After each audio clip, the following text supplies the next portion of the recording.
6, 5, 4, 3, 2, 1. How about we do it again? 6, 7, 4, 3, 2, 1. I think I got it. Okay, let's try one more I time. definitely Ready? Making review. Making review. Making review. Say 6, 6, 5. 5, 4, 3, 2, 1. Hello and welcome to a special edition of Rank and Review with your host and random Canadian Larry Parsons. This is the first of a two-part deep dive into the Hellraiser franchise, and regular contributor Mr. Beckmann will be along for the ride. And when I say ride, at times I mean literally, because we recorded this in the late summer of 2021 while on a road trip, at least the first half of it. And then we did a couple of reviews over the phone, and then we did a few reviews in person. The audio will reflect this. There's a little bit of a hum during the road trip, but I think it's totally listenable. The phone sounds like it's on phone, and the regular conversation sounds neat and tidy. But the deeper we get into Hellraiser, the better the quality of the audio will be. Not that the audio is particularly bad, I just wanted to make you aware of it. If you have feedback for Rank and Review, you can send that to ranknreview@gmail.com. That's ranknreview@gmail.com. If you're looking for other things to plug into your ears, there is the Terror Table Podcast and the Shelf Shedding Movie Show, both out of Saskatoon, Saskatchewan, where I do my podcasting. And you should go into this Hellraiser podcast expecting there to be spoilers and expecting there to be coarse language. Thank you so much for listening to Rank and Review. We drop every other Wednesday.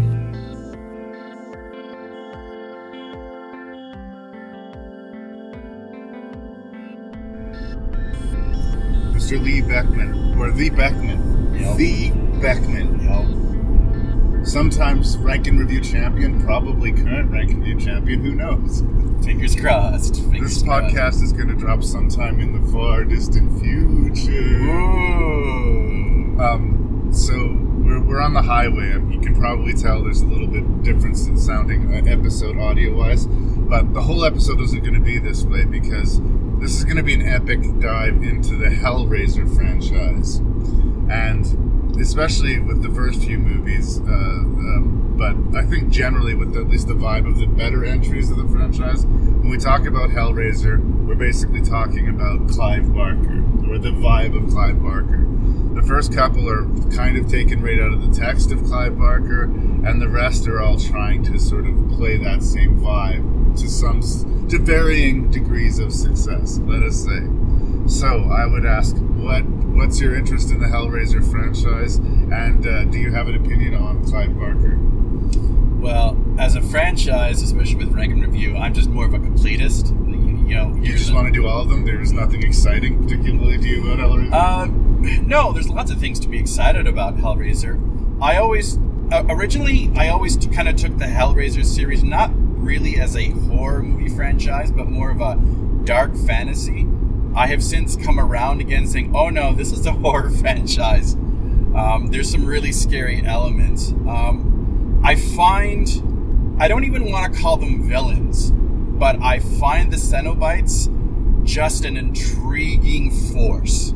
A lot more than, say, the creatures in Phantasm or Critters. Jason Voorhees' motivation, there's a little bit of personal to it, but the Cenobites for me, they're like apolitical beings, and they're just doing their job. I think they really enjoy their job, but if you play with the puzzle blocks, that's your problem. Yeah. Whether or not you knew that there were consequences, whether or not you knew this was a gateway into hell, or whether this was your life's mission to meet a demon and talk to them. Well, they're just going to introduce you to this world of torment that, I guess the idea is if you endure enough torment, the torment becomes pleasure and turns it around on you. and all of this sort of very specific body horror, Clive Barker, fleshy horror, I guess. There's like in his work especially, there's a percentage of eroticism too that they try to reflect in some of these movies, but mainly it lives to make you uncomfortable, and he wants to cross lines. Like it's not just about being sliced. He's going to describe that slice and the way the wound opens and how the muscles spread open, and like he's not going to spare you any kind of detail, especially in his text, and they try to not to in the movies. And the visualization of the Cenobites was something that I remember thinking when they first came out. I remember watching especially the second and third movie, while there was still some excitement, quote unquote, attached to the franchise a little bit. Yeah. I was kind of into it because I was into horror. Yeah. But I remember thinking, I don't know if these Cenobites are going to age well with their leather and their sunglasses. Yeah. And watching, and we're, so far, as we said, we've only watched the first 4 movies together at this point in the recording. Yeah. I mean, I've seen them all before, but for the purposes of reviewing them. Yeah. They've aged better than I would have thought. Yeah. The Cenobites specifically. Some of the filmmaking and some of the other things about them, obviously, like any other franchise, we're going to see the evolution of film. Yeah. We're also going to see the difference between, the big screen production, sort of ambitious numbers of the early Hellraisers, to the increasingly how what can we do with a minimum budget and still, with somewhat of a straight face, call this a Hellraiser movie. Yeah. Right? And sometimes, like, that challenge can make interesting results. But more often, especially when you get up to, like, 9, 10 movies, keeping it fresh almost is no longer part of the equation. What's intriguing, there's lots of things to be intrigued about the Hellraiser series. It's not exactly a fun film series. Like, with Halloween and the Fridays and even the Chuckies, there's still a lot of fun to them, even when it gets nasty or tense or, heaven forbid, scary, where there's not a lot of ha-ha moments with the Hellraiser, but yet I'm still intrigued and lured in, and have seen at least the first 4 films more than once, which kind of says something. Yeah. I can't say that about another franchise, the Saw franchise, where there's not a lot of fun. It's definitely mucked in its mire and, postmodernism and just dreariness. Well, it's sort of the next generation's horror movie Saw, so on some level we're duty bound to resent it a little bit. Yeah. But I think it could be said uncontroversially that it is significantly less fun than most franchises, even things like more modern entries like The Final Destination. Yeah. What's interesting to me, going back to Hellraiser too, is that we have lots of monsters, but it's hard to even necessarily call them monster movies. Yeah. Yeah. The monster will have conversation with you. Yeah. Usually the monster has some of the best lines in the movie. Especially the first one, yep. And Clive Barker loves the monsters, and instead of shoving it down our throats like he kind of did in Nightbreed, I think. Yeah. I think with the Hellraiser, the more we learn about the world and the more we come to understand the world, we don't necessarily have to like or quote cheer for, but our understanding of the Cenobites makes them, I guess, less evil, but not less frightening. Yeah. I also love, like, there's a hierarchy to them. Like, there are leaders, there's a chain of command in a lot of ways, and that's definitely explored in the second one. So I find that element exciting. You mentioned earlier about the prosthetic effects. They are at times amazing. And that's another attractive allure. Just even, I don't want to talk too much about it because I think we'll discuss it in Hellraiser, but I clearly remember where I was the first time I watched Hellraiser in the afternoon, and when those skinless beings start popping up, I had never seen anything like that. So there's a big shout out to the special effects and props department, the sets. Like, even if you don't like the story and find them revolting, I think critics can agree that on a technical level, it's outstanding work. So if you love prosthetics, if you love special effects, if you love the, old school take on horror in that regard, there's a lot to like with Hellraiser. But on top of delivering the goop and the effects and like the old school prosthetics, but as we get later into it, more so into bad CGI, but still, it gives you all of that. It gives you the sex, it gives you the violence, which you understand. Yeah. But a lot of horror movies, that's all that it is that makes them quote unquote adult, or that must say.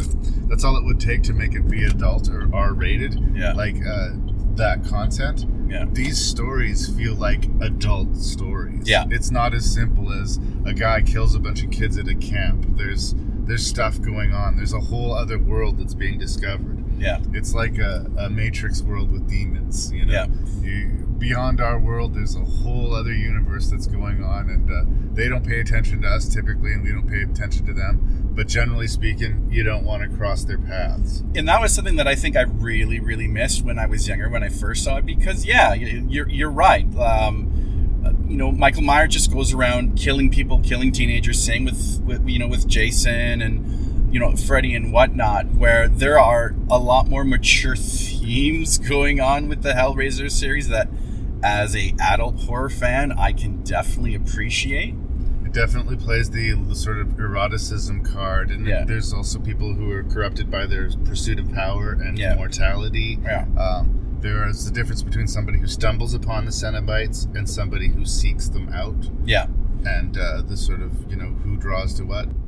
And I love the fact that the Cenobites know that. Yeah. That, in the second one, spoilers, when one character has been tricked into opening the box, the Cenobites know that that's not who they're really after. They're after the person who, set up this whole thing. And I like that about them. I love that they cohere, or at least, they stick to their sense of code, where I don't think a lot of the other movie monsters, at least from our generation, like the 80s, and I'm referring once again to like, Leatherface and all of them, like they just want to kill, where for the Cenobites to do their job, they have to follow these rules.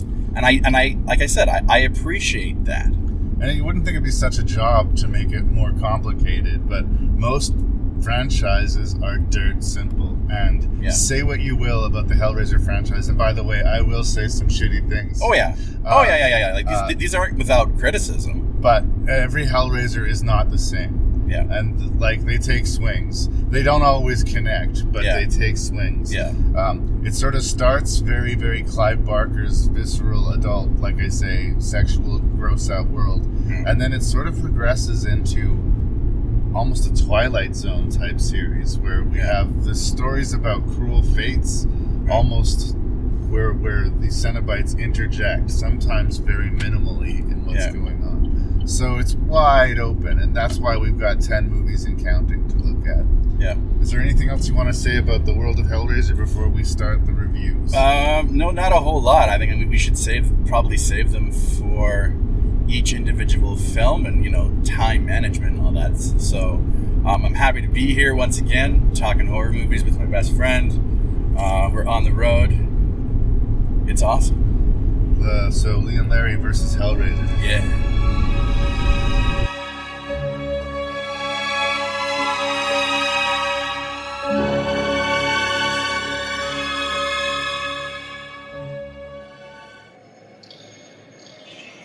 I have seen the future of horror. His name is Clive Barker.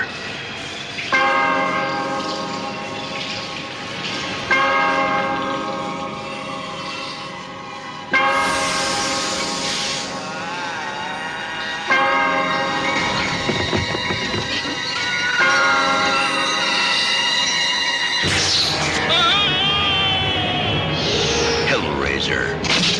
Beyond any terror you have imagined. A nightmare. No. Unlike anything you have witnessed, is born.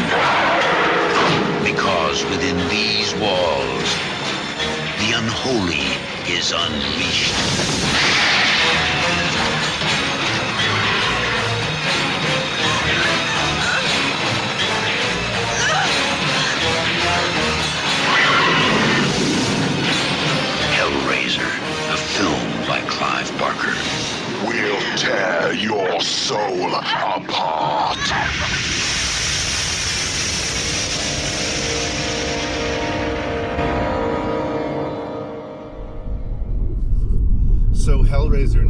1987, written and directed by Mr. Clive Barker, based on the story The Hellbound Heart, I think from the second volume of the Books of Blood. I might be wrong about which volume, but from the Books of Blood. Yes. I've been watching a lot of retro reviews of Siskel and Ebert on YouTube when I got some time to fill, and I saw them review Hellraiser, and he just fucking hated it. And I actually looked up his print review of it. Yeah. And I don't always agree with Ebert. I had a good measure of respect for the man, but I don't always agree with him. But I will say he's a good writer, yeah. Absolutely. I had one of the times when reading his reviews, I couldn't believe how completely he missed it. Yeah. In the movie, like reading it, he gave it a 0.5-star review. Yeah. He quoted this famous Stephen King quote, which basically launched Clive Barker on this side of the ocean, saying, "I have seen the future of horror, and it is Clive Barker." Yeah. And in the review, Ebert says, maybe he was talking about a different Clive Barker. He's like really shitty about it. And he just takes the plot at its most rudimentary point, which there's this woman had an affair with her husband's brother. Yeah. He's come back to life, but in order to get his flesh and form back, he needs to take victims. Yeah. So she is seducing people, bringing them to the house so he can kill them. And it's that element of the story is kind of familiar. It's sort of somewhere between vampiric or serial killer familiarity. And that was the focus of his hatred and energy in the review. Yeah. Which is completely subtracting all of the imagination, all of the lurid sort of adult eroticism and themes that I talked about in the introduction, and the really solid execution of this low-budget horror movie by a first-time writer, really. Yeah. Clive Barker had done some work on the stage, and he'd been involved in other horror productions. Lee and I have talked about Rawhead Rex in the past. Yeah. But this was his first movie. Yeah. And I would not have guessed that this was somebody's first movie. Yeah. It's also his best movie. As a director, it is easily his best movie. Yeah. I think maybe it gets tougher when more money's involved and everything like that. But yeah, if you look at Hellraiser at its bare bestial minimum, it's sex and violence. There's a bunch of people lured to this demonic creature who eats them, steals people's skins, and but to dismiss it as just this sort of wanton violent slasher movie and nothing else, all due respect, Mr. Ebert, I think you decided you didn't like this movie before you sat down. That's certainly how it feels. And like I've said so many times in the podcast with these types of movies, if you go in fighting with the movie, you're gonna win. I think that this is a very strong movie, and it's one of the movies that I liked since I was a kid, but unlike the way I liked Nightmare on Elm Street and Friday the 13th, this wasn't fun. This was weirdly more serious and scary. And that's why I liked it, and that's why it wasn't just so scary, but it had this sort of respect. I didn't go to it again and again because I wanted it to stay scary. Yeah. And I've always been a big fan of Hellraiser, and watching it again with you the day before yesterday, it didn't change my mind. Nope. I have some problems with it that I'll get into, but this is just where I want to start. Yeah. If it looks like it's something you've seen before, it both is and isn't. Yeah. So don't judge it by its cover. That's where I'm starting. Yeah. Well, I think the film struck a huge nerve with Ebert. I've kind of noticed that where films that I agree with you that he is completely wrong. This is rumor, and who knows whether this is true or not, but rumor has it that Mr. Ebert, and I guess this also goes into the question, what's your thoughts on S&M, Larry? I mean, to each their own. It's not, for me, it's not my thing particularly, but if you're into some kinky stuff, you're into some kinky stuff. Yeah. Generally speaking, I don't really have that much interest in what's going on in your bedroom. Yeah. As long as it's between two consenting adults, I say have fucking at it. Yeah. Rumor has it that Mr. Ebert was no stranger to a more exotic, rougher fare in his sexual life. There's a story that people went over to his house and they saw one of those swing chairs, or one of those swings. I don't know how this became about Ebert's sex life. Well, no. The reason why I say that is because part of what is Hellraiser is this fetish and desire for S&M. The pain, pleasure, and sex. Yeah. I can understand it a little bit without going too much into detail myself. So I just kind of got the impression, I think that might have just really kind of struck a nerve with Ebert. It's vilifying, you know. Yeah, I'm pontificating or guessing and stretching at this point. Who knows? Maybe I'm trying to unravel the mind of a dead critic, and that's not really not true. But I bet you, I mean, I don't know this, but I think it's a fair assumption that the black leather culture, for lack of a better name, is into the Hellraiser franchise for maybe different reasons than we are. Yeah. But to me, it's just sort of the danger thing. Like, yes, there's sort of pain and quote-unquote violence is implied in the sex act. It's a penetrative act, you know. Yeah. And first time women have sex, it's painful. Yeah. You know? Yes, I understand all of the things, these deep psychological things that are being played with. Yeah. And it's so funny the way other horror movies don't acknowledge that. But, like, sex is so profoundly psychological. Yeah. This relationship between the two people having the affair, Frank and sorry, I'm just looking at Julia. Yeah. Julia and Frank are sort of the big bads of the movie. They are the villains of the piece. They are. But like that's important to state here. Their passion for each other seems like really like when there's sex, it's just this intense sex, and like she's excited by the violence and the killing. She's horrified by seeing him without the skin, but so excited that he's back that like all of these mixed soup of emotions, bad and good, all at once. Yeah. That's where I get to it. Like the whips and chains stuff, to me, that's like the hellscape punishment aspect of it. Yeah. Like that wouldn't work for me. In a way, it would be nice for you if you were into that and they, brought out the chains and the whips to torment you, and you just had this big shitty grin in your face. But no, I think it's about torment for me. Yeah. But like, if you want to make it about something else, I'm sure you could.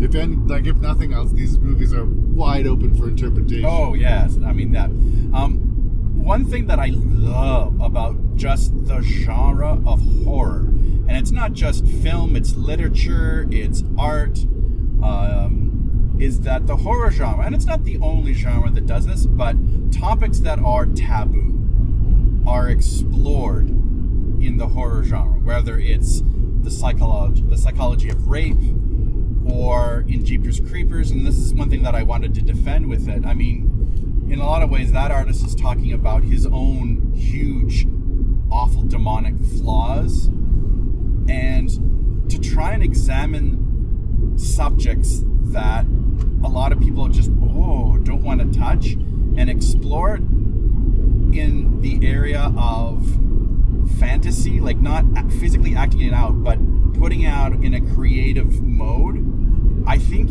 ultimately is healthy. Related back to Hellraiser, like what does it tap into for you specifically? Well, I think if anything, Clive Barker was raised in a pretty deep. Is it Catholicism? Was he raised in, or I believe some form of the Christian faith.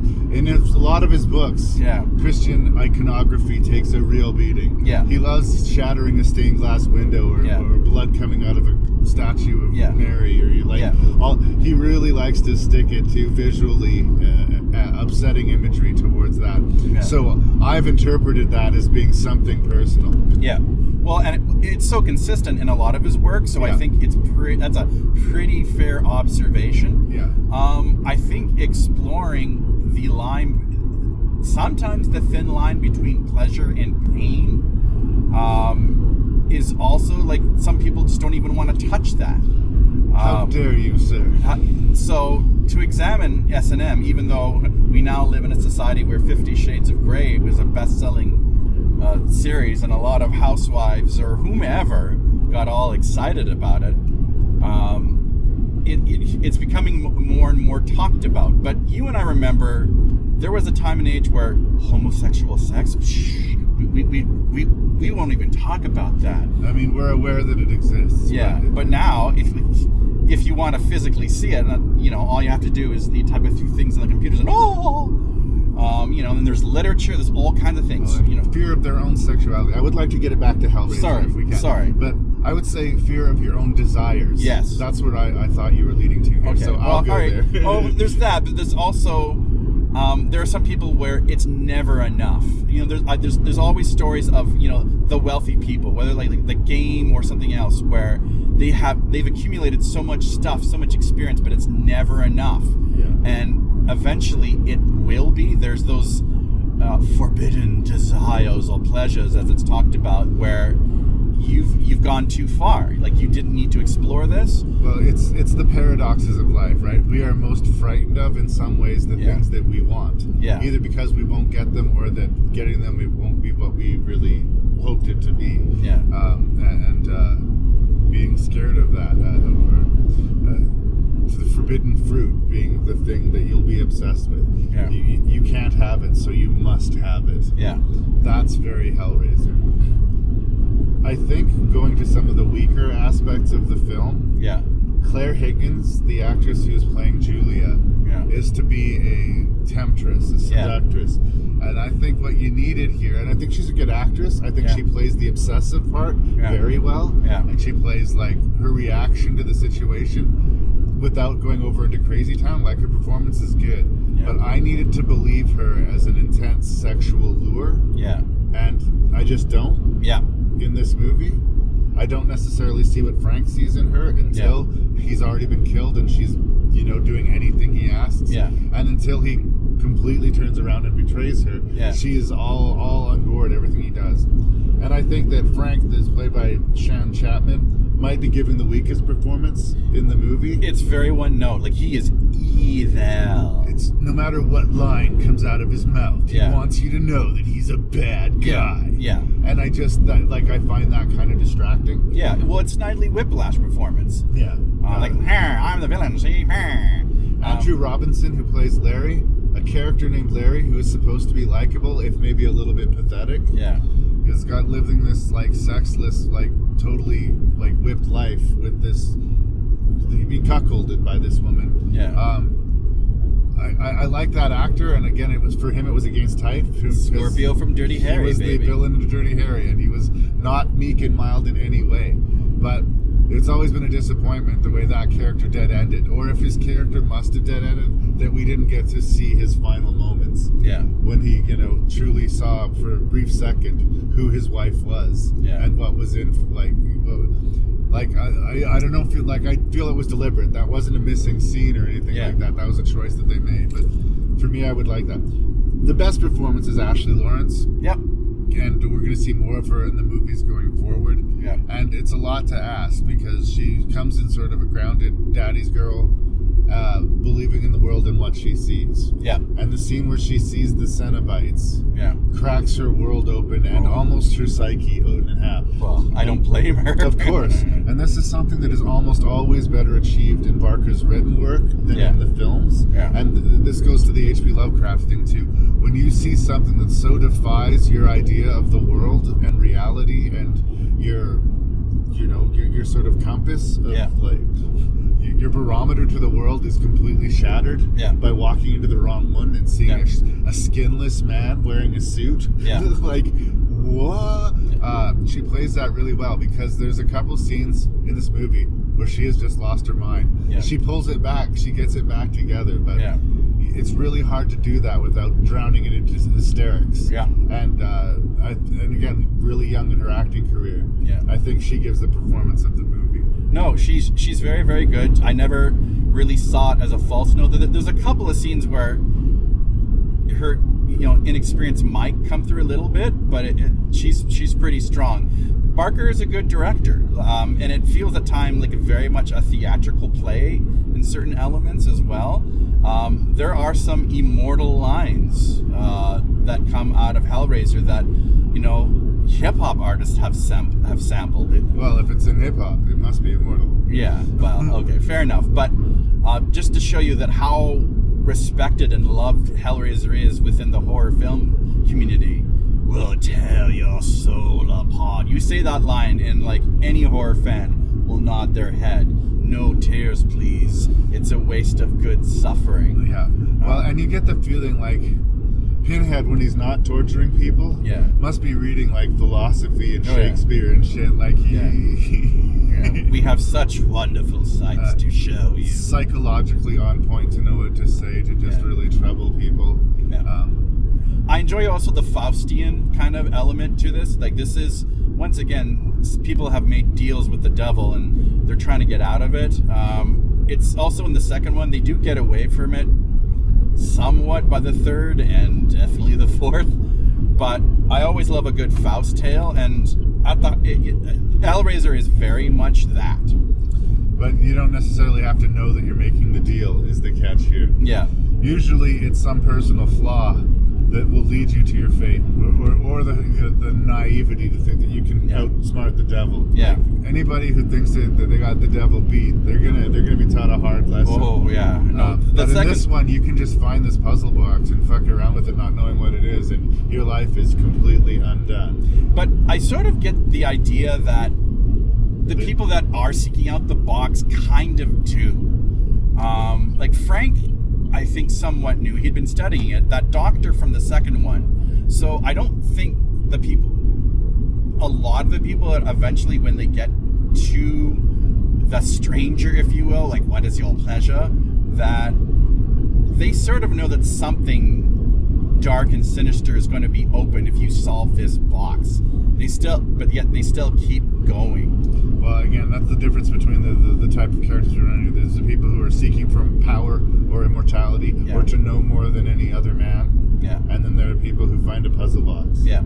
You can stumble into it or you can seek it out, but it doesn't necessarily change your fate, just sort of what it means to you. Yeah. One thing I just have to mention before we wrap this up. Yeah.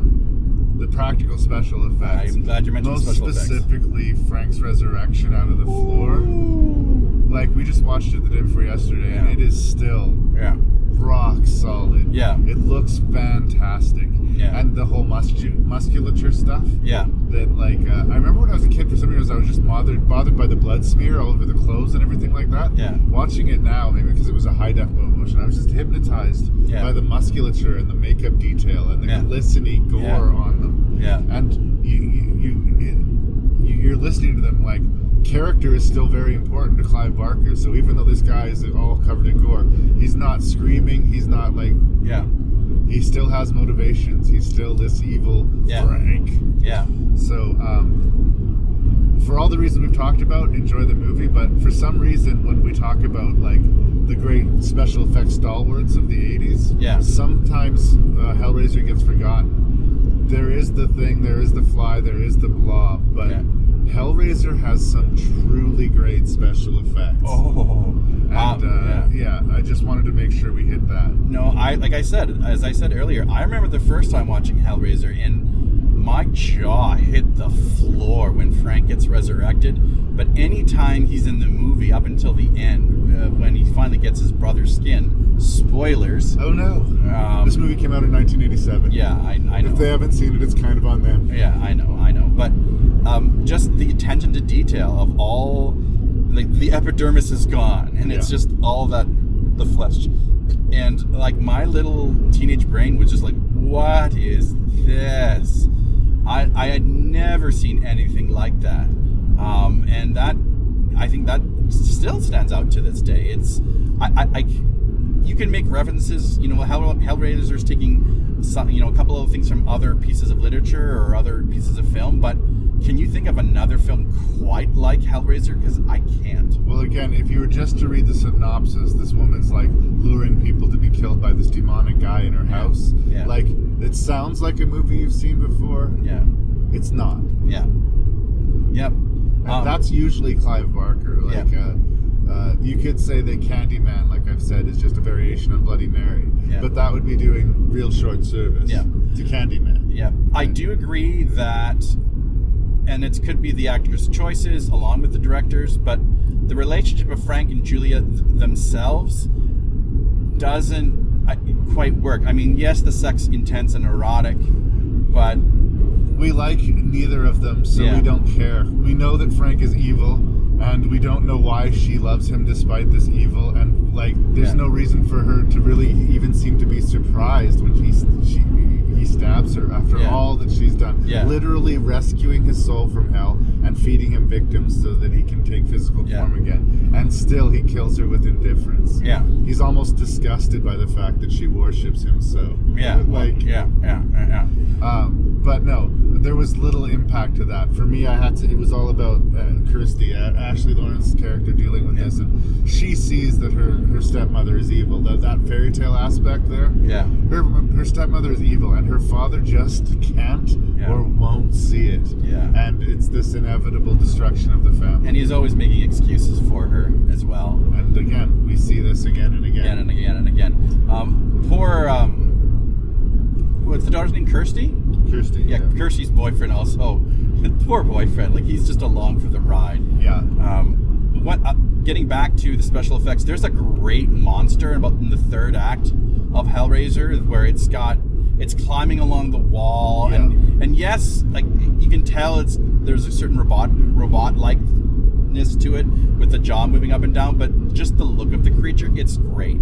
Well, and it doesn't sort of apply to the rules of your standard body thing. Like, it's got all these sort of flailing appendages, and it doesn't look real or balanced, or it doesn't make sense. Again, I keep going back to Lovecraft. It like hurts your eyes a little bit to look at it. Yeah. And who knows what kind of things would be in hell. Yeah. Right?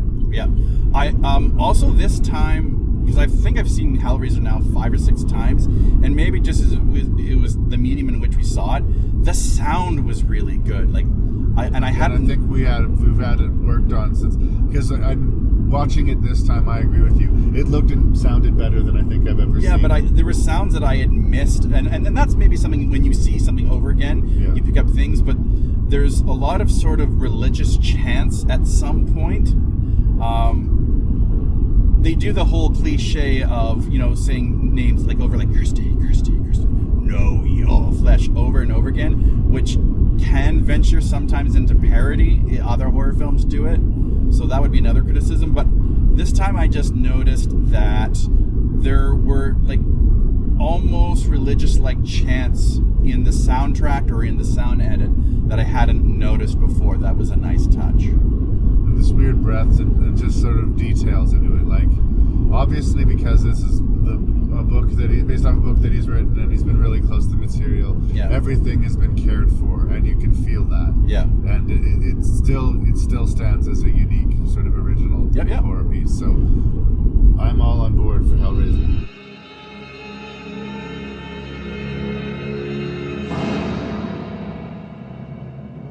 The vision is renewed. The power is reawakened. The fear is reborn. Because they have returned.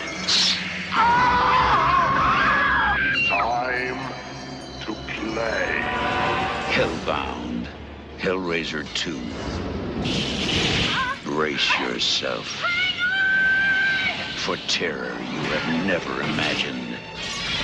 And your suffering will be legendary even in hell. And horrors you can never escape. And you wanted to know. Now you know. Last year, they brought hell to Earth. Now, they'll take you through hell.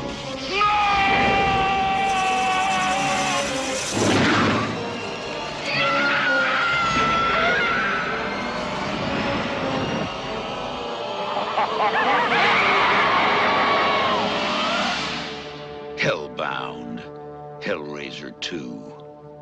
Time to play.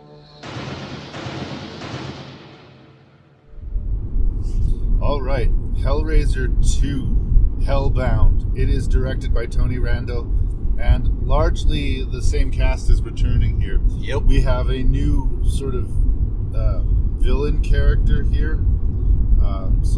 Kenneth Crennan played Channard, this guy who was aware of the box and Cenobites and really curious. He's an obsessed brain surgeon and psychiatrist, and Kirsty has ended up in his facility after all that she has gone through. The police, she was at first catatonic when they found her, and when she started talking about these demons and everything like that, there was no physical evidence to prove that she killed any of these people, but clearly she saw something that traumatized the shit out of her. Yeah. She's not under arrest, but she is under observation. Yeah. And once the doctor realizes that this sort of plugs into this world that he's been studying, he has the bloody mattress from the crime scene brought to his house and starts bringing Julia back to life by supplying her victims from his psychiatric facility. It's not really clear how he's pulling all of this off, but we imagine he must be a very powerful, wealthy man. Yeah. So he doesn't have everybody's best interests at heart. The focus is put on Kirsty, which is the good thing about the movie. The secondary character, who's played by Imogen Boorman, Tiffany, I think is a little bit more problematic to me. Like, she's a mystery herself. Like, she has no identity that they're giving her, and all she's really good at is solving puzzles. Yeah. And I guess they do tell us who she is and where she came from, but nothing we learn about that character feels like a payoff. Nothing really comes from that character other than she's good at solving the puzzle box, and that's helpful as a plot point later on. Such to a point that she serves the plot that it's almost helpful that she doesn't speak. It doesn't slow things down. She's also just a strange looking person. Like, she's just interesting face. I don't know. But I wasn't as impressed by that aspect of the story. Generally, like, for the most part, the script is more familiar. Like, this is closer to deserving the review that Hellraiser got from Ebert.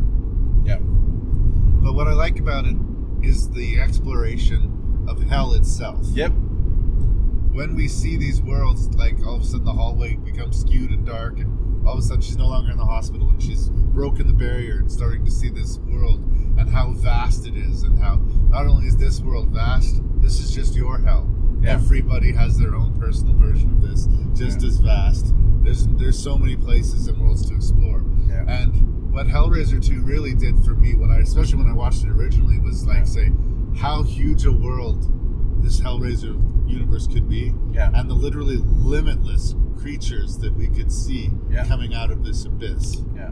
So I like, again, the juicy special effects, and I think Claire Higgins is much more comfortable in her role as Julia, the seductress, this time around. Yeah. We're familiar with her, and she's now more evil than Frank. Yeah. She's finally figured Frank out. She had to get murdered and sent to hell, but now she gets it. Yeah. There is a kind of sympathy you have for her somewhat.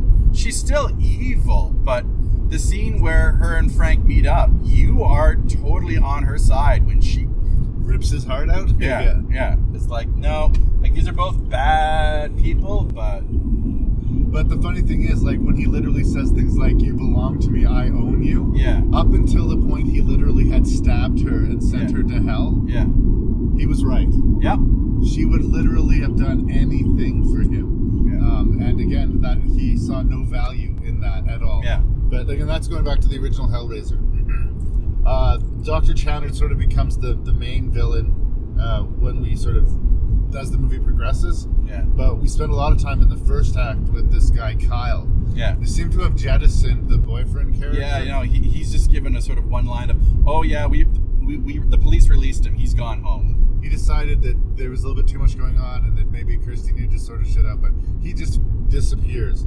But it almost feels like the writer changed his mind. Like, initially that Kyle was going to be the new love interest. Yeah. He was the guy who actually listened to Kirsty. He was the guy who saw through Chandler, the evil doctor's, choice to bring the stuff to his house instead of to the hospital or whatever. And then all of a sudden they decided, nah, this should just be about Kirsty, and they just killed him. Yeah. Yeah. And it's not necessarily like a surprise death. We're not like, oh no. Yeah. But it's just, whether it was intentional or not, we start with one place with that character, and it sort of abruptly dead ends. Whether or not that's a good or bad thing, I guess, could be debated. But I think that's true with a lot of things in the movie. They set stuff up only to just slap dead end them. Yeah.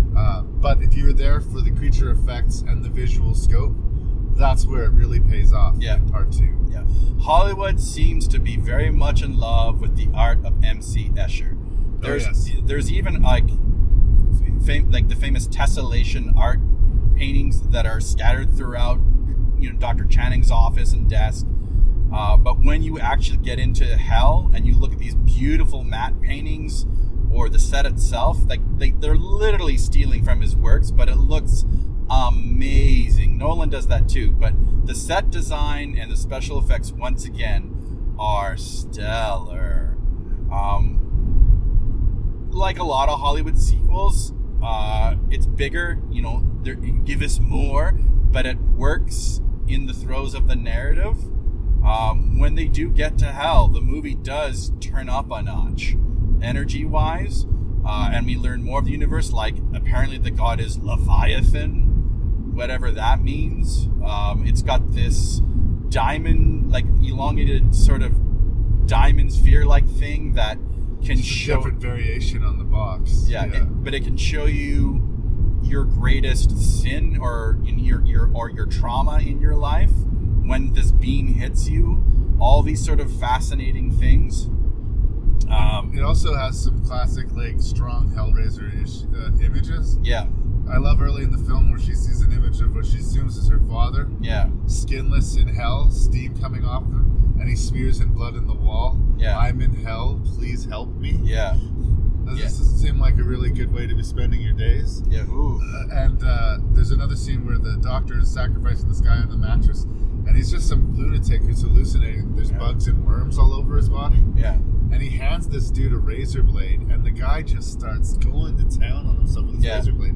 And it's like, I've always remembered that scene as being one of the standout gore moments in the movie. Yeah. But this time I was just sort of like taken aback, and it just goes on and on and on. It goes on so long that you're starting to wonder, is this resurrection actually going to happen? Yeah. And then when you sort of at the point where maybe not, it does. Yeah.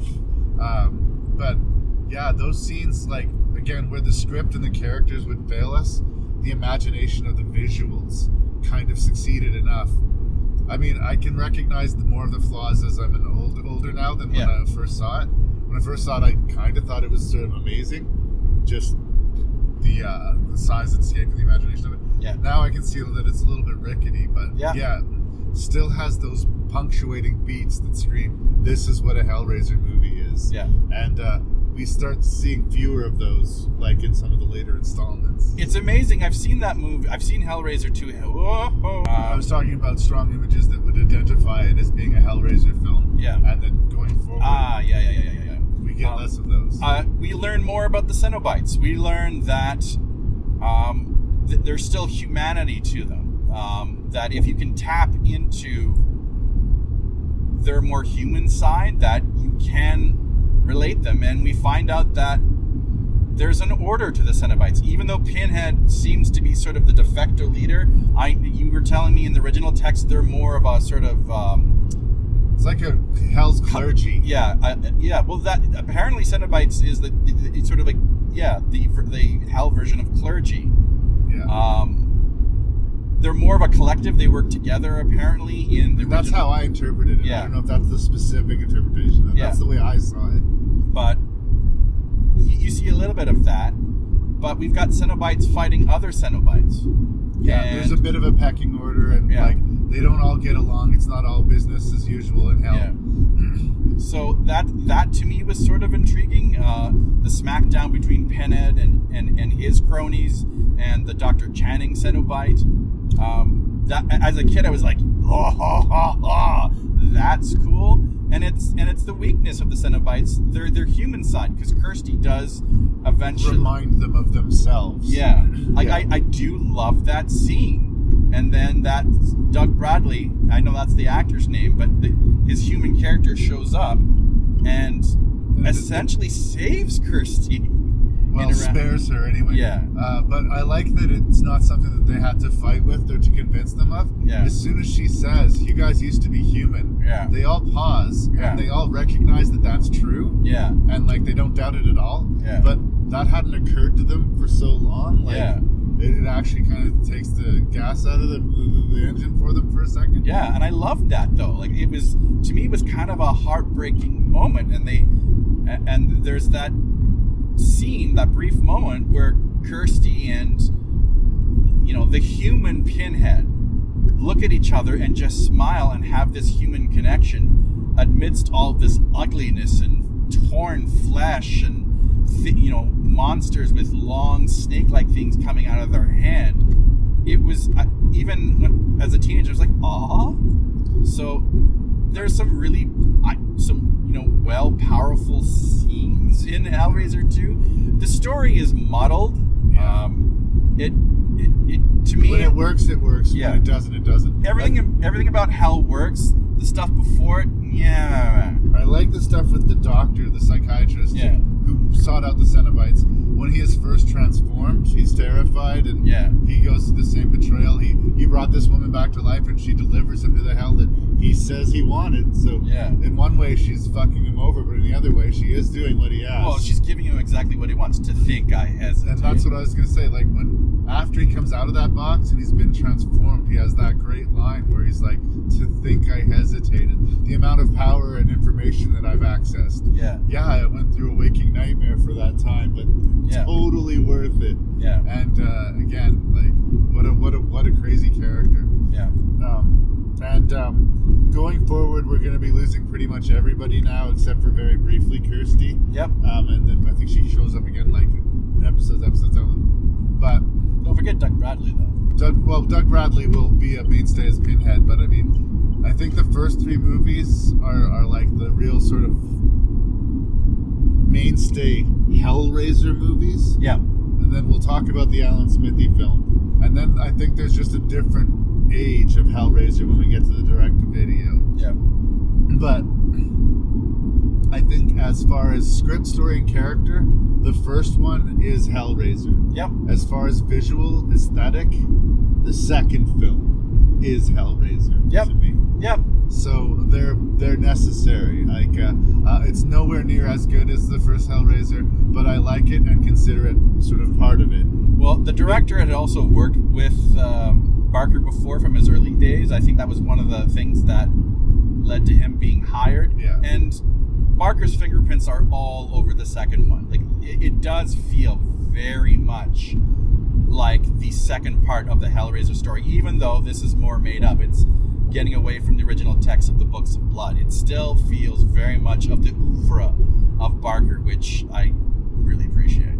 Yeah. But yeah, our protagonists are very rarely the actual Cenobites. Yeah. So, like, for the first 3 movies, we have Kirsty and her family being involved in some way or another. Yeah. And then not. And then, like I say, much the way like Friday the 13th has the Paramount era and then the non-Paramount era. Yeah. I think there's like the theatrical era of Hellraiser. Yeah.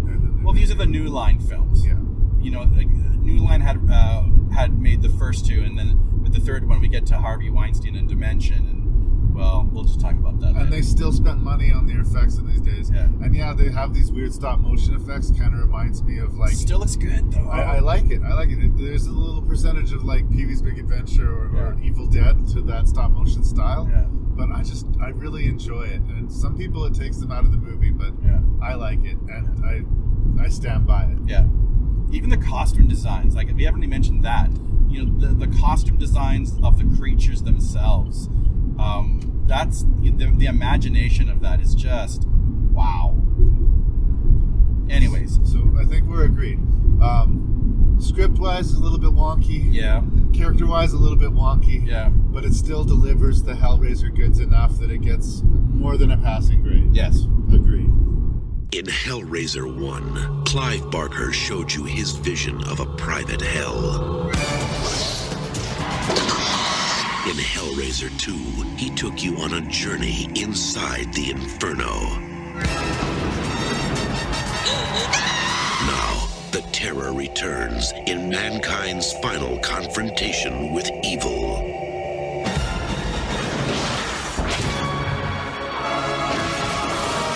And this time, it's going to be hell on Earth.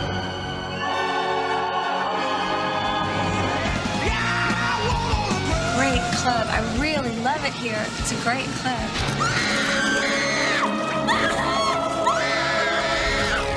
Jesus Christ. Not quite.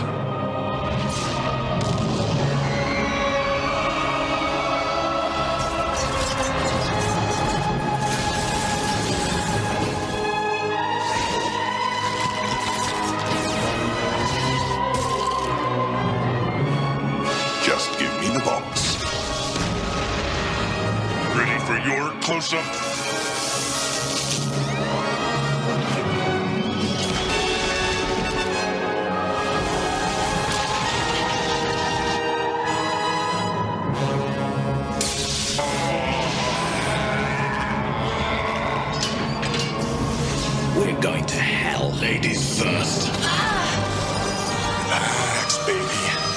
This is better than sex.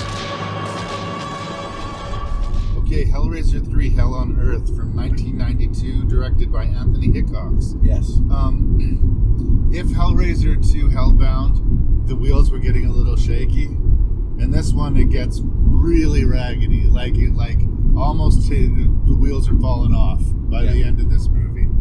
I'm going to start by saying it's Hellraiser enough that as a fan of Hellraiser, I give it a pass. Yeah. But if you found the second movie a difficult watch, I would say stop there. There's something strange about the production of this movie. While we were watching it, I asked everyone, was this shot in England and everybody's doing an American accent? Or was the whole thing redubbed with different actors? Because there's, especially the first act of this movie, the dialogue isn't just strange by the basis of what they're saying, but how it sounds. Yeah. It almost feels like I'm watching a Giallo movie that's been badly dubbed. But it's not that. It just looks and sounds like that. Yeah. And there's something about the color scheme and the sort of weird, sweaty nature of all the people. Everybody glistens in this movie. Yeah. Whether it's... They're oiled up. Yeah, everyone's oiled and glistening, whether they need to be or not. And we get a brief cameo from Christie in the movie, but basically we get a new lead, and Terry Farrell, who's an investigative journalist who's looking into the death, very mysterious death of a kid who was at a club and came into a hospital room with a bunch of chains hanging out of him and basically exploded in the emergency room. She wants to look into this and be taken seriously as a reporter. And that's where the movie fails, like at being taken seriously. Because of the weird robotic editing and of the dialogue, like we're held at arm's length and don't really believe her interactions with her people at work. She says that she's unsuccessful, but she's got this amazing apartment in New York City overlooking the skyline. And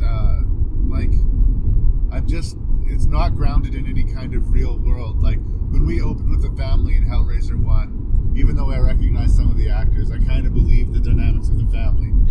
There's the guy who's blindly in love with his wife and his daughter who sees right through her. I get where we are.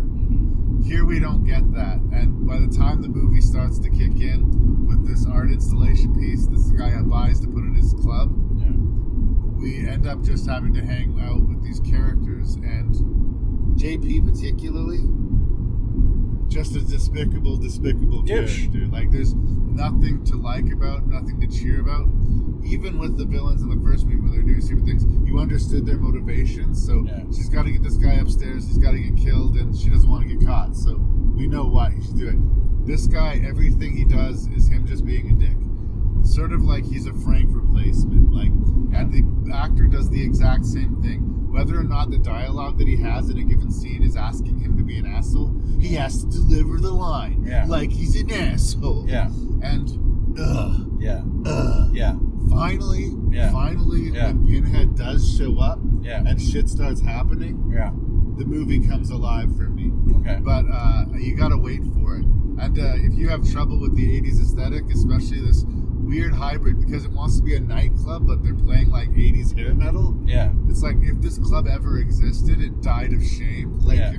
It has not aged well at all. So there's a lot to get over to get into Hellraiser and Hell on Earth. So much so that I'm not sure if I'm still liking it on the basis of the boy I was when I saw it instead of the man I am here today. But much like the second movie, I'm going to give it a pass because I think it's got enough decent Hellraiser moments that I like that about it. But there's a lot of fat on this pig. Like if I wasn't watching it for the podcast to review, there's just skippable scenes. Undeniably, there's just skippable scenes. So I'm pretty lukewarm, but a conditional thumbs up on 3. I got some problems. Even Clive Barker had some problems. Like it took some convincing for him to put his name on it. I think he just collected a paycheck because it does say Clive Barker presents. But I know Weinstein had to sit him down and say, hey, we will make more money. I will give you more money if we just put your name on it, even though it's your characters. It does not feel like a Clive Barker story per se. Yes, the Faustian themes are kind of there, but it does feel very much like a slasher film in a lot of ways, especially when Pinhead is released. There's also, and I had problems with this with the second one, especially when Kirsty, she can now name the Cenobites as Cenobites, but in the first one, there's no mention of them called Cenobites. She just seems to know things just to bring the audience up to speed, which is critical, and Hellraiser 3 kind of has similar problems. I don't quite understand the monolith, that thing that has, the box and other body parts. Well, the way I understood it was Christie freed the human element of Pinhead in the previous movie. Yeah. But the evil part of Pinhead couldn't be destroyed. Yeah. It was just trapped into this contraption. Yeah. It's a medieval torture device, but it's been repurposed as this weird installation modern art piece that's turning and got all these painted faces on it, and the cube and Pinhead obviously is face. So it needed to be reawakened and resurrected in much the way that we saw people resurrected in previous ones. Yeah. JP brings this woman into his bedroom. He gives women roses, seduces them, has sex with them, throws them away, and treats them like shit. Yeah. And what a thankless part for this actress. Yeah. Like, I wish that they'd given her a little bit better lines, and I wish she had been a little bit better of an actress. Yeah. Or at least that they'd asked us to care about her fate. Yeah. Because the ugliness of JP's character I get, but I felt it go beyond the ugliness of JP's character and just be part of the movie. Yeah. The movie doesn't give a shit about this girl. Yeah. This girl was stupid for sleeping with him, and she deserves what she gets. And that is fucking awful. Yep. Like, the misogynist thing is deliberate, but it actually kind of eclipses over. They overplay their hand in that. Yeah. I would have rather, when she died, we were like, oh my god, that poor girl. Yeah. And in a weird way, it's almost, she gets skinned alive and eaten by that art piece, and it's almost a funny moment when it happens. Yeah. And in the previous two Hellraiser movies, it might have looked exactly like that, but it would not have felt like that. Yeah. When the Cenobites come up and they start killing everybody in the club, the Cenobites look like Cenobites, but the way they kill the people doesn't feel right. And nothing ages your movie like having certain technology that was popular at the time. Like, one of the Cenobites is like CD Man, who throws CDs at people. Yeah, and it's like and like there's a camera Cenobite who's got like one eye, as the camera. I mean, interesting designs, but it definitely does age your movie. Where 1 and 2, they're made even a decade earlier and still can pass well. Yeah. It was very early in special CGI effects. Like, Jurassic Park came out the same year as this. So, like, we were just sort of establishing what we can do. So I'll forgive some of the primitive CGI. Yeah. Like, there's a couple scenes at the very peak of the movie where people kind of warp and bubble, like, with the CGI sort of morphing effect. Yeah. And I think at the time you watched that movie, that was genuinely an eye-popping sort of peak effect. Yeah. And unfortunately, we are so spoiled by CGI, in the age of Suicide Squad and stuff like that like, that shit don't impress. In fact, we see right through it.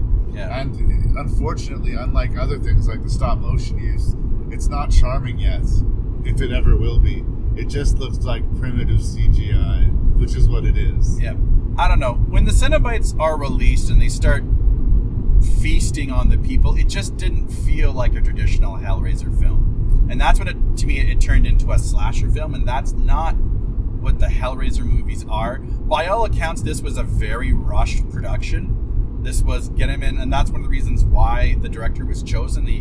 Apparently he was very good at, quick shoots and done. So it does feel rushed. Yeah. Well, and I will also further argue that I think they didn't understand what they had with Hellraiser and focused on the wrong thing. We talked about this with the Nightmare on Elm Street franchise, Freddy's Dead, or Freddy's Revenge, pardon me. Yeah. They got really excited about the idea of Freddy in the real world, where the whole thing about Freddy was Freddy in the dream world. In the dream world, he can do whatever they want. Yeah, I guess it's cool to see Cenobites in the real world, but then they just become slashers. Yeah. I think what Hellraiser fans want is to see Cenobites in their element, in hell. Yeah. Like doing what they do. What is the average day for a Cenobite? Yeah. Like, they don't always get called to our plane of existence. They'll presumably get called to all sorts of different other ones. Or when they're not being called to do something, what do they do? Yeah. Like, that, which was explored in the second movie, was the real sort of tease, like I said, that showed how big this world could be and how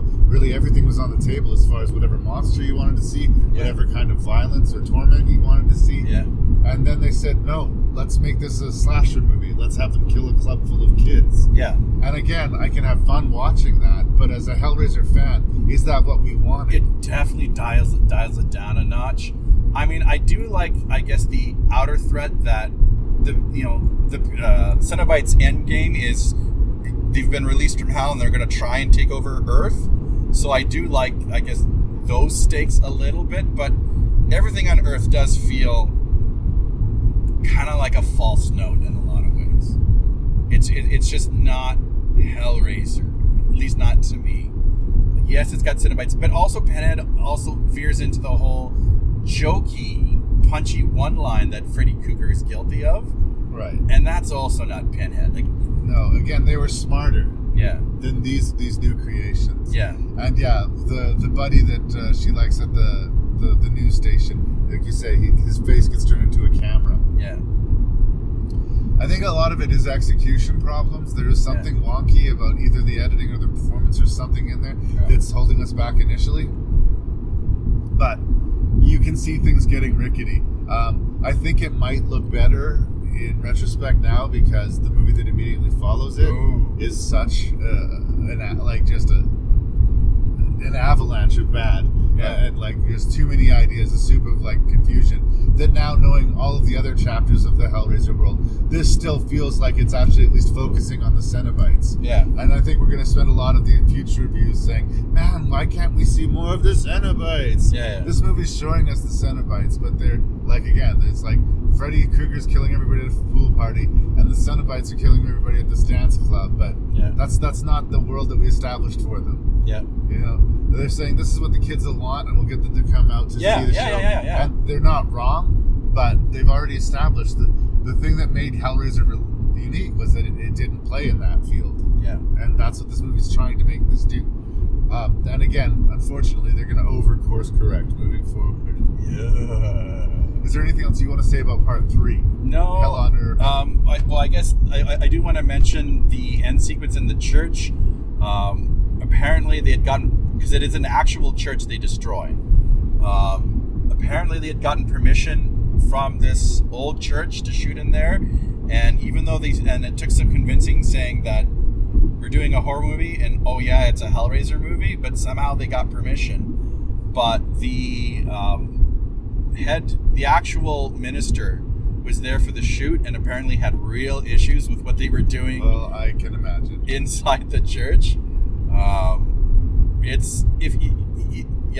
remember watching that scene and just assuming it was a set because what church would let this happen? No, that's an actual church that they're doing, and there's some pretty sacrilegious images that happen there. So I think the church no longer exists, but that is an actual church. So that makes a little extra tinge of sacrilege there. Yeah. I want to briefly mention Paula Marshall, who played Terry. Okay. I think she gives one of the more, as far as the script goes, that character has more of an ABC than a lot of the other ones do. Yeah. And I don't think she sucks as an actress, and I do think that there's a little bit of sympathy for her. Yeah. But that said, when we find out that she's been turned bad at the end of the movie, I just don't feel anything. Yeah. There's so many scenes in this movie where I feel like I should really feel something here, but I don't. Yeah, no. So as a fanboy of the Hellraiser thing, I like seeing the Cenobites go wild, but it's maybe closer to a guilty pleasure. Oh yeah, no, that that we talked about so far anyway.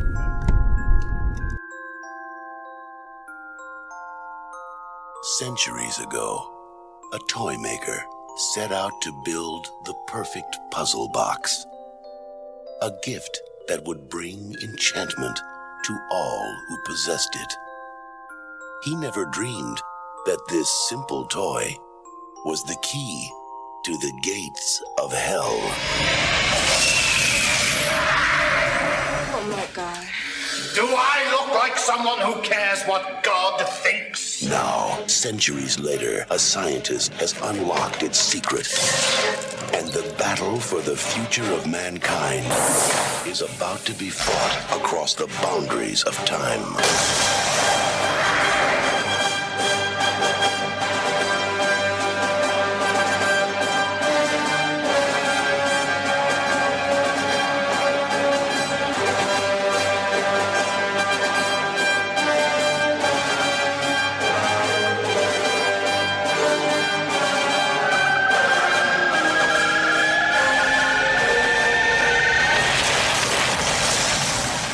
Welcome to Oblivion.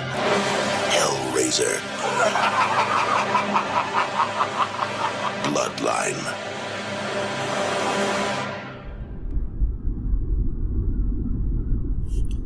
Hellraiser Bloodline, directed by Alan Smithy? Or Kevin Yeager, actually, but... Don't forget Joe Chappelle. Too many cooks were involved in this particular piece of work, and I'm sympathetic to somebody saying, look, I shot several days on this, there are scenes of mine in this movie, but it is just not fair for my name to be put on this. And it's not just because the movie is bad, which undoubtedly it is. Oh my god. But it's just like, if you're going to have your name on your movie and that's the thing that's going to be like on the record for your personal career, it should be at the very least your work.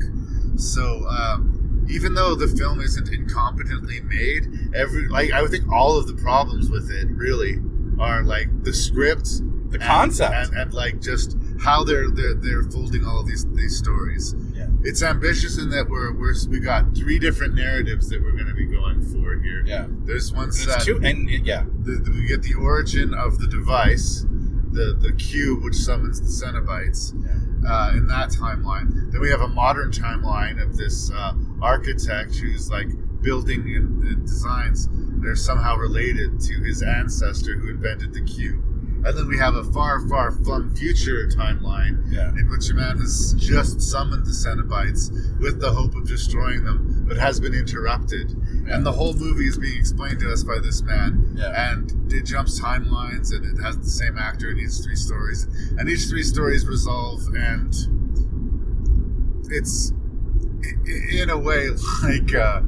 What was the movie which Cloud Atlas? Yeah. It's like a Cloud Atlas approach to Hellraiser, but just way less talent involved, or just too ambitious for its budget. Yeah. I think the CGI for the space field looks fine for the time that this movie came out. Yep. And I don't even think that it's the acting that it's bad. Like, it just feels like a movie that's been cut and recut and cut, and things have been taken and added and taken and added, that nobody involved in the production even remembers where they'd started. Yeah. Like, talk about a puzzle box of a movie. This is an unsolvable, unwinnable, few rewards, few payoffs, too much talk, not enough action, too much plot, not enough gore. It's bad. Yeah. Even saying all of that, though, for the Alan Smithy moniker, usually if I see a movie that has Alan Smithy on it, I expect it to really be a hard watch. Yeah. And we watched it last night. It was the 3rd Hellraiser movie we watched in that 24-hour period. Yep. And I have to say, my enjoyment did come from laughing at it. Like, after a point, I just became amused by the incompetence of it. Like, I was just like, all right, what are we doing now? Yeah. Oh, look, our main character just got decapitated, and I don't care. Yeah. Oh, and his wife didn't react at all. Your husband just got decapitated in front of you. Yeah. How does that make you feel? Yeah. And, the inevitable, like, everybody knows where this movie is going. Everybody knows that he's going to tell his story. She'll be convinced, and he's going to pull his trap. The only question is, will it work? Yeah. Right? And you just sit and get increasingly impatient waiting for it to get to the payoff. Yeah. And maybe it was just me fighting my way through it, because I was starting to get tired too. Yeah. I was like sort of at war. There was times where I was like, this is so fucking dumb. Yep. And then there are other times I was like, oh, this is so fucking dumb. Yep. And I guess what I'm trying to say, if you're in the right mood, this might be a fun watch. Yeah. But for the most part, This is the most purely skippable entry that we have talked about so far. That is where I am starting with Hellraiser Bloodline. I want to talk about the word no. No. Like, Larry, can you say no? No. One more time? No. No. See, a lot more people in this world need to hear the word no. Just, like, from the get-go, the pitch. Pinhead in space. No. Like, it just... Too much. You took too much. Well, look, we reviewed Leprechaun in Space, and I went into that movie with the same reticence. And, that is the movie that I most value now out of the Leprechaun franchise. Yeah. So I'm not going to sit here and say there was no way that this could have worked. Well, I will say that that's not necessarily what we wanted. I still think we want to see the Cenobites in hell. Yeah. But, okay, we're doing Cenobites in space. Let's do that. Okay, but here's the thing. Like, the first three Hell movies want you to take it seriously. And there might be the odd little bits of humor, but the tone of it is, serious bloodletting. You didn't feel like they were taking it seriously this time? In space? No. I didn't feel like it was jokey particularly. No, it's not jokey, but just the idea that Pinhead in the future in space just seems so foreign to me that it just, no. No. I don't fight the premise of the movie just specifically. I think what we have here is three movies that they're trying to make one. Yeah. Like, I think that they could have made a movie about the origin of the cube. Yeah. And how it came into being and how it corrupted the people who made it and sort of the tragic meaning of that. And they could have made a movie set in modern times about somebody whose bloodline was attached to the Cenobites. Yeah. And through no fault of his own. Or fart of his own. Yes, through no fault. Through no fault of his own, he gets a cruel fate just because of the family he was born in. Yeah. I think that could have been an interesting horror movie. And I'll disagree with you, like, I will say that maybe it was possible they could have done an interesting Cenobite in space movie. Yeah. The problem is that they should have just made one of those three movies instead of all three of them simultaneously. Yeah. It was clearly out of their hands to achieve that. Okay. But the thing, like, with Leprechaun or even Jason X is that those movies are silly.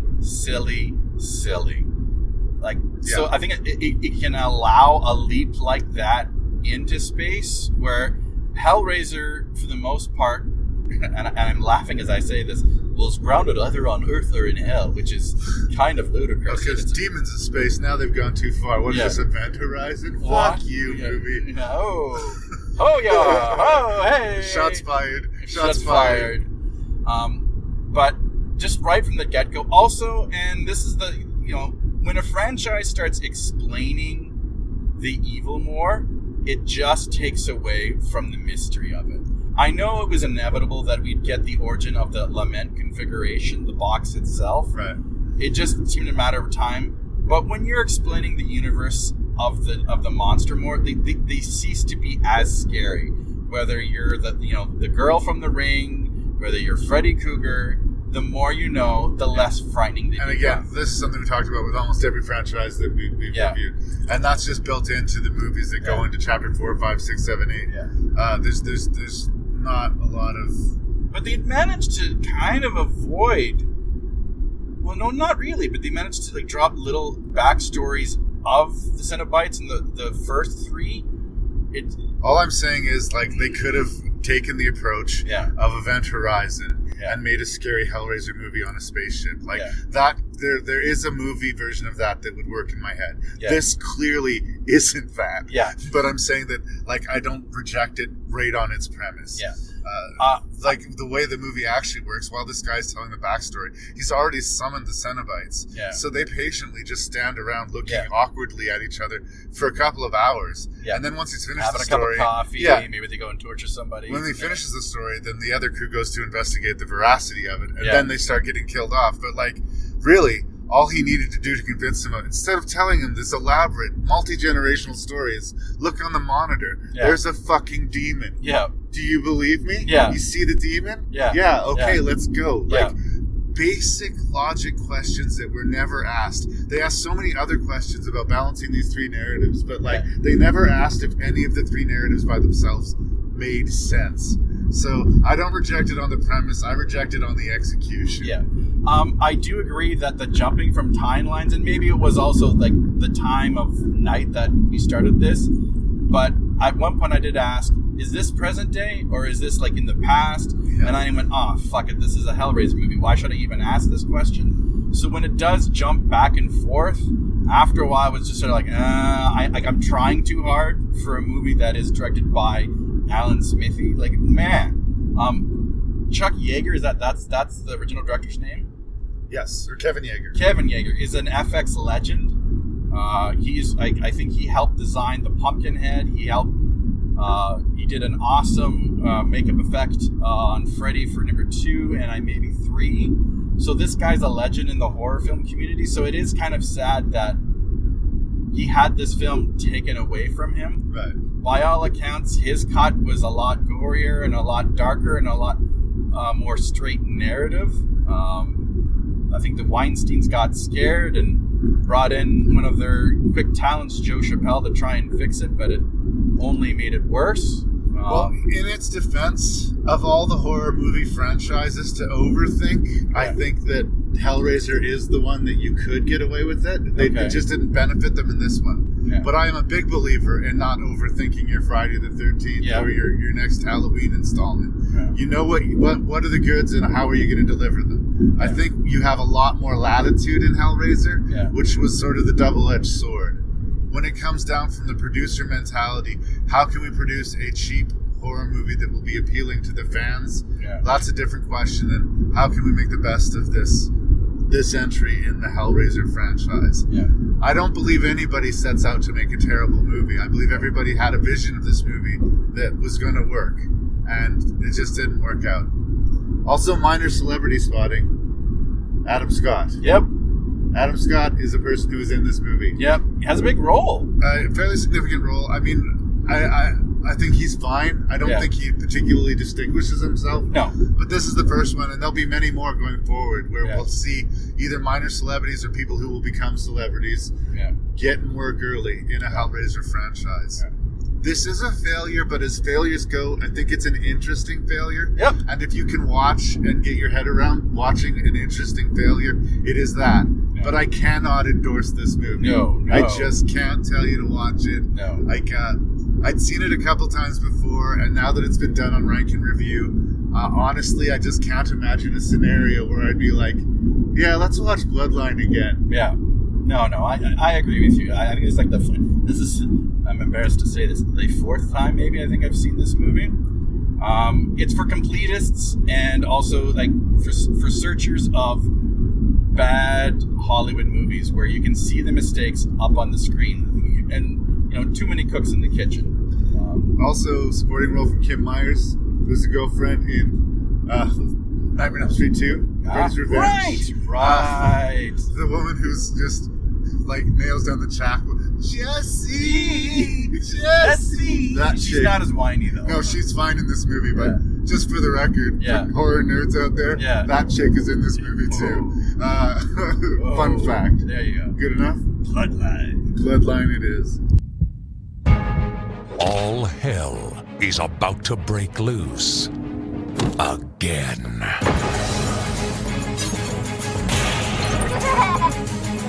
What do you want from me? And this time, the battle between good and evil has a familiar face. Welcome to hell. Hellraiser Inferno. No! Hellraiser Inferno, you said you have a pitch for me. I do. So here's my pitch for the next Hellraiser movie. So it would be called Hellraiser, the passive-aggressive Cenobite. And so we would take the plot of Inferno, this detective that's quote-unquote bad, but it would be like the bad lieutenant bad. Either Harvey Keitel or Nicolas Cage, like way, way bad, way worse than this. And we'd have, like the regular Cenobites, like Pinhead, but we'd have a new Cenobite, the sort of passive-aggressive, whiny one. So whenever like Pinhead would do like his thunderous lines, because he's got some juicy lines like "We'll tear your soul apart," and then we'll have this like other Cenobite going, "Really? Must we? Must we? How about we just like tickle him with a feather?" That would be like kind of like that's real torture, or like put on like some Miley Cyrus. Well, I'm not sure if I'm reaching that pitch. I mean, Hellraiser hasn't become that level of self-parody, at least yet. Maybe we might get there. There's 10 of them that we're going to be reviewing. Yep. But Inferno's a different beast than what we've been talking about so far. It does not seem concerned with the sort of world of the Cenobites or the interworkings of their existence. And to me, that was always the most interesting part about Hellraiser, these Cenobite creatures, and what were they doing, and how do you avoid them, and how, where did they come from, etc., etc. What we have here is a basically corrupt cop version of Jacob's Ladder, directed by Scott Derrickson. Everybody starts somewhere, and I believe, like many of the other Hellraiser scripts, this wasn't meant originally to be a Hellraiser screenplay. And for that, I mean, the Cenobites and the Hellraiser stuff doesn't necessarily seem wedged into the movie. And I think Craig Schaefer, who I have said kind of lukewarm things about in the past, is really bringing his performance here, centering the movie. He's working it hard. I think the two things working against it, I mean, other than the fact that maybe we want more Hellraiser in our Hellraiser, is that it is so much Jacob's Ladder that it feels like we've already seen this movie. It's kind of without surprise in that way. And the other thing being, as you alluded to, he's a bad cop. He's maybe a crooked cop, but he's not as evil as we maybe need him to be for this story to work. Yeah. But in a mid-range, here we are 5 Hellraisers in, you'd be expecting it to be a real slog or a real hard sit. And I will say that that is not the case. I found it pretty interesting, engaging the whole way through. I was ahead of the movie. I mean, I kind of figured out what was happening. I mean, there was not a lot of other options considering what we were seeing. But maybe they were going to pull it out at the end. Maybe, something else was going on. But no, I wasn't surprised, but I was entertained enough. I guess that's where I start. Well, I agree with a lot of what you're saying. I kind of took this as like the little movie that could, because this movie was, even in 2000 I think it was like a $2 million movie, or maybe was it 10? No, I think it was 2. It was pretty small budget, and it seemed like at the time this was sort of a show me kind of contract or movie for Scott Derrickson, and he did it.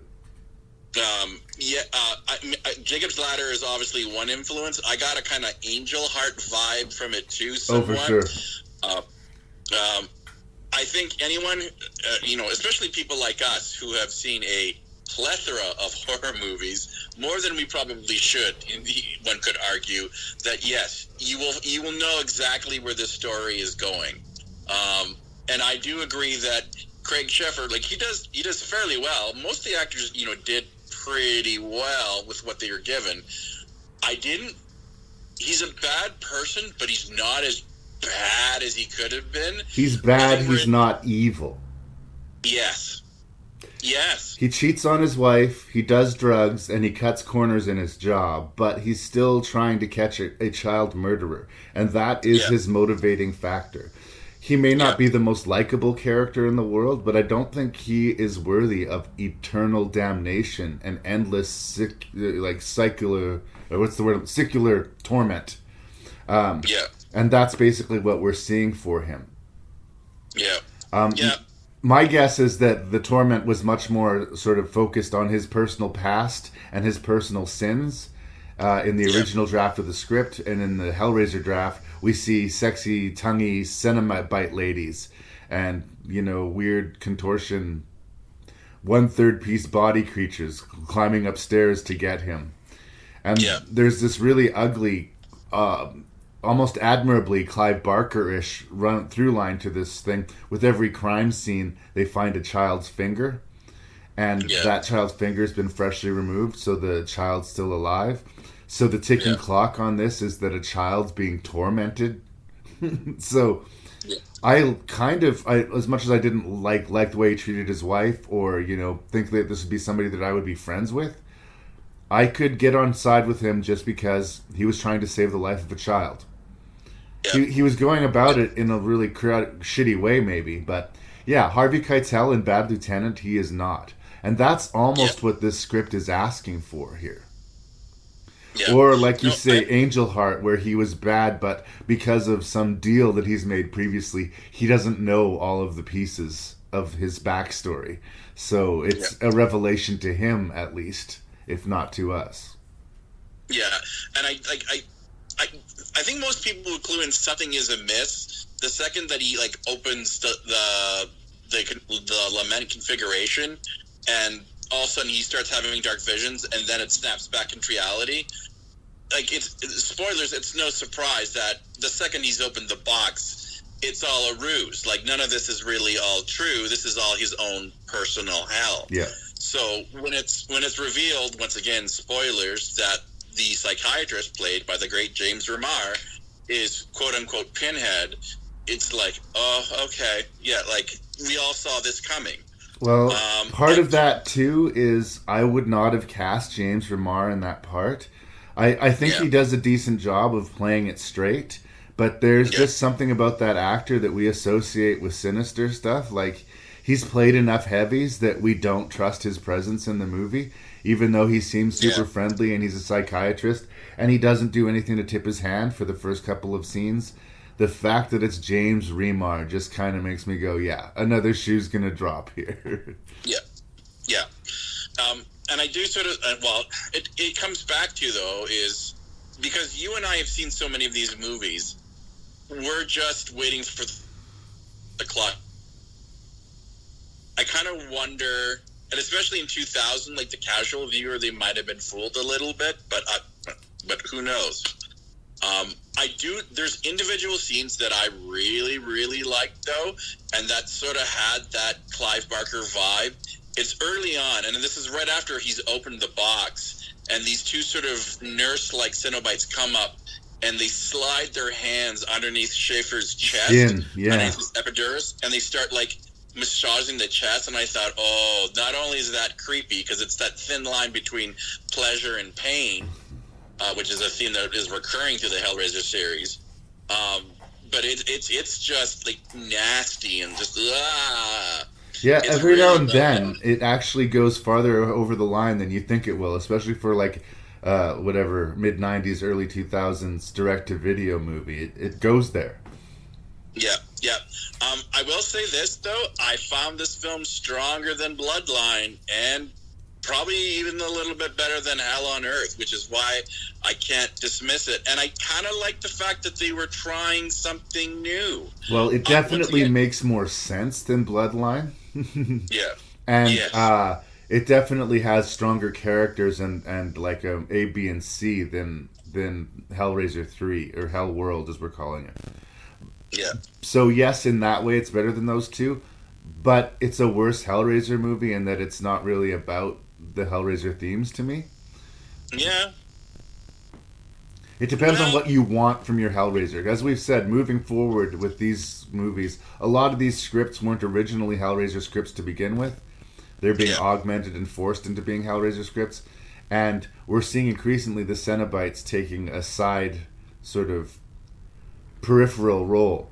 It's almost like these are Twilight Zone episodes being hosted by Pinhead as we move forward. And that can work, and that's its own thing. But to me, it's different than Hellraiser 1 and 2 specifically. That sort of charged, epic, fantasy, gore, eroticism all in one sort of box. That's for me, what I want out of my Hellraiser, and what I hope out of the new, recently announced reboot of Hellraiser that they're doing here. Yeah. So hopefully they get to that again. I don't mind these movies for what they are, but I guess I always want a Hellraiser movie to be a Hellraiser movie. It's like they did that Friday the 13th TV series. but it wasn't Friday the 13th, the TV series. It might have been a good series of itself, but for me as a kid, because it wasn't about Jason Voorhees killing people at Camp Crystal Lake, my excitement for it dropped significantly. I can still get into these Hellraiser movies, but I would much rather explore the hellscape like they did in Hellraiser 2 than the broken psyche of Craig Sheffer in this particular one. Does it mean it's bad? No, it's different. How dare they be different, Beckmann? Another thing that is just tired about this type of character is I think there could be different ways and we could find his personal corruption. Like, he cheats on his wife with prostitutes. He does drugs. And he is abusive to his criminal informant. Like, I don't know. Like, it seems like there's a textbook for how you portray crooked cops in movies. And this is how you do it. I think, like, it would be much more interesting, like, if he had an anger problem.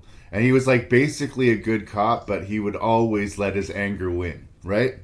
This sort of... He had a fatal flaw that was exploited that became his undoing. And instead he has a bunch of these little kind of irritating, like, qualities to his character that tell us he's not good.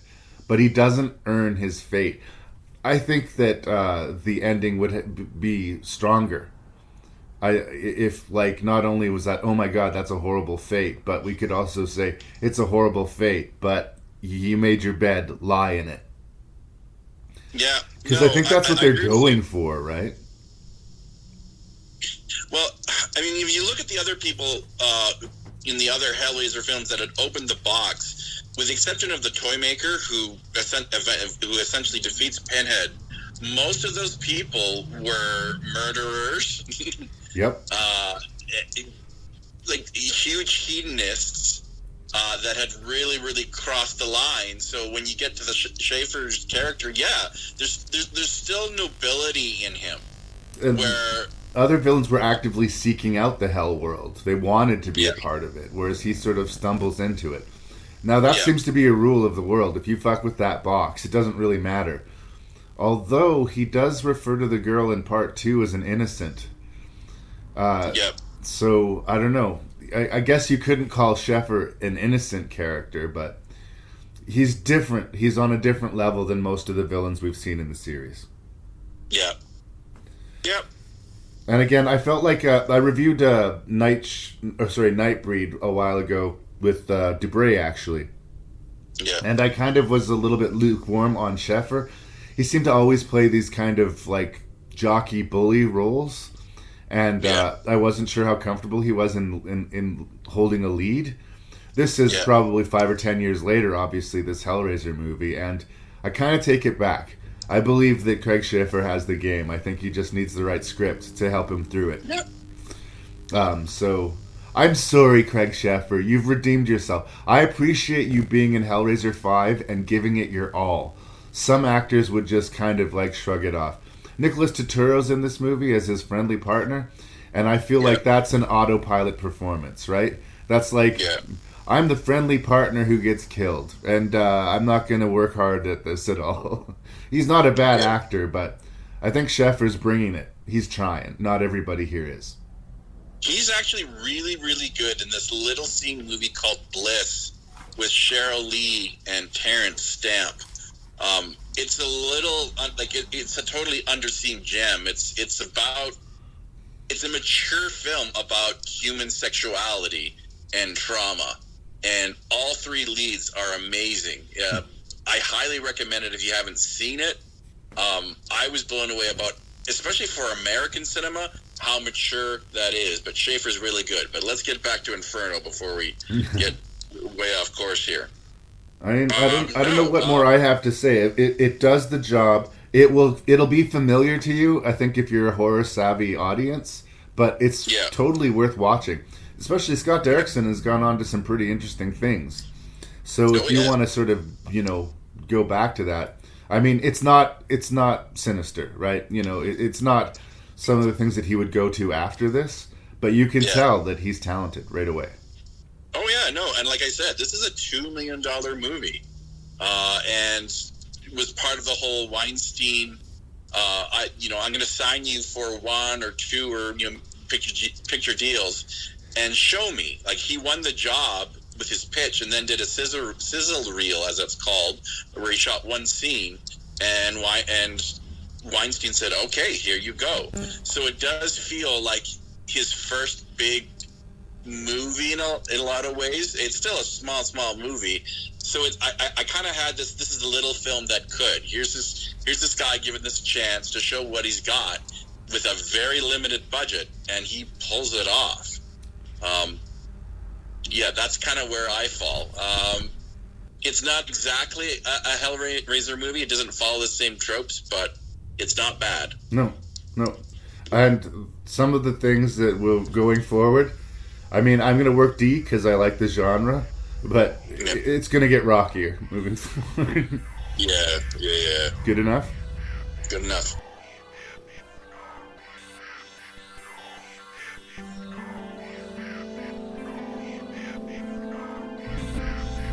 And so ends the first part of my Hellraiser retrospective. Big thanks to Lee Beckmann, who's always enthusiastic to participate. And we're going to raise some more hell next Wednesday, or the Wednesday after next. Or I guess it depends on when you're listening. Next episode, there'll be more Hellraiser. I promise. Please send that feedback to ranknreview@gmail.com. That's RANKNREVIEW@gmail.com. Check out the website at Ranknreview.ca. And tell your other nerdy movie friends about the podcast. I'm your host and random Canadian Larry Parsons, and thank you so very much for listening to my show.